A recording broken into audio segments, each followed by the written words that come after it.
Moving on with the next motion.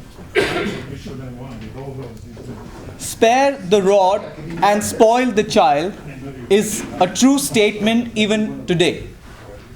To speak for the motion, I invite David as the Prime Minister for 2 minutes.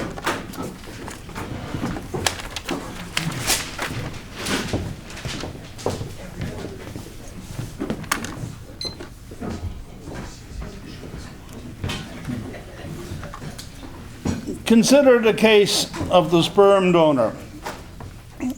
So the sperm donor makes a donation, and the mother is fertilized outside the womb, and the fertilization takes place in vitro, so that the child actually doesn't know who the father is.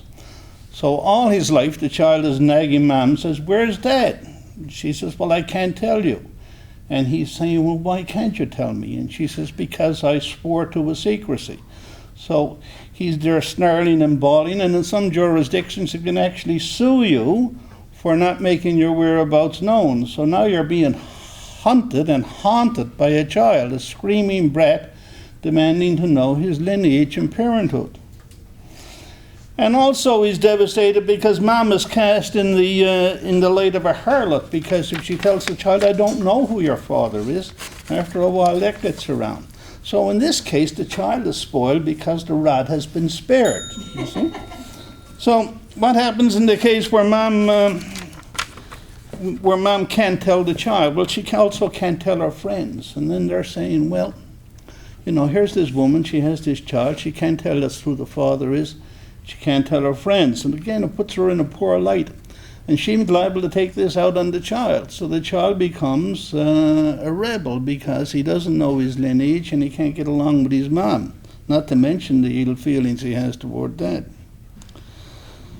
Or if she takes her husband, a new husband, a live-in mate, spousal partner, and then the child looks nothing at all like the husband, and then again the same ignominy is cast upon the family.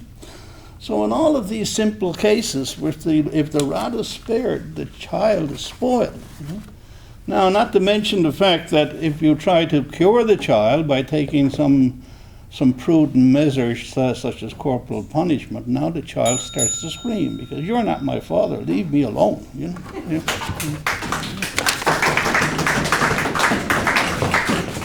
Thank you, David. To speak against the motion, we have Leader of the Opposition, Anita, for 3 minutes.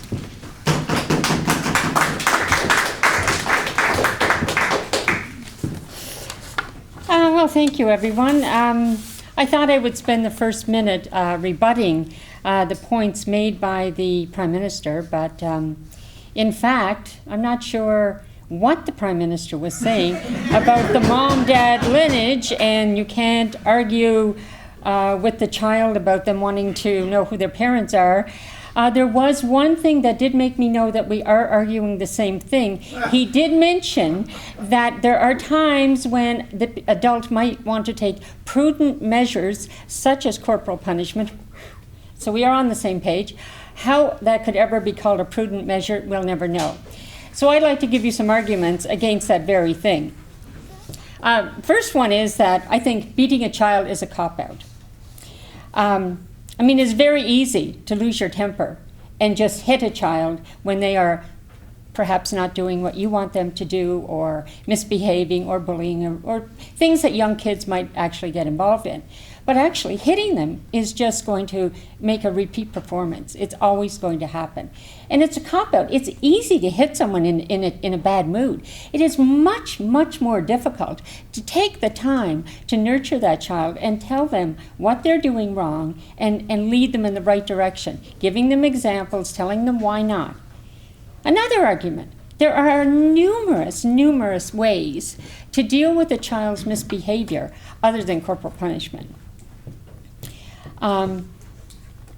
There are millions and millions of people, not only in this country but all around the world, who are raising very well-behaved, productive, not spoiled children, and they have never been hit because the parents don't believe in it. They just wouldn't do it. There are things like withholding behaviors, withholding privileges, timeouts. These are things that are needed for young children. because we need to nurture our children. We need to bring them up as self-confident individuals so that they can be productive in our society. And beating a child goes against everything to do with that.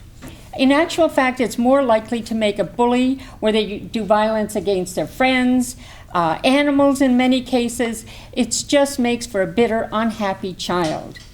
And as an example of how corporal punishment is should never be, there was a recent case where a football player in the United States was fired for hitting his child.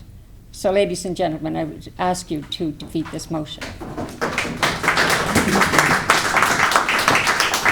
Thanks, Anita. And we bring back David for the final summation for 1 minute.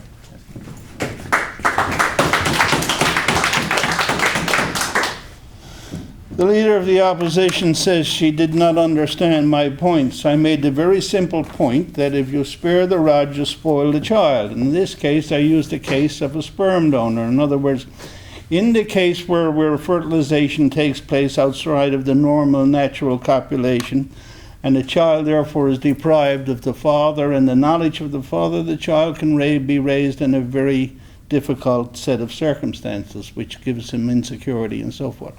So the leader of the opposition chose not to deal with the point at all. Instead, she went on to the loving and naturally caring point of child rearing.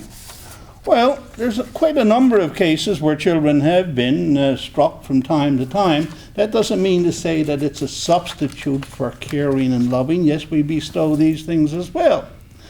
But there comes a point where a child has to know that the rod awaits if he steps outside or she steps outside the bounds in a consistent manner. And thank you very much. Thanks, David and Anita. Now, to decide or judge the motion, with a show of hands for the motion. 2. Okay. With show of hands against the motion. 16. So 2 to 16, the motion is defeated.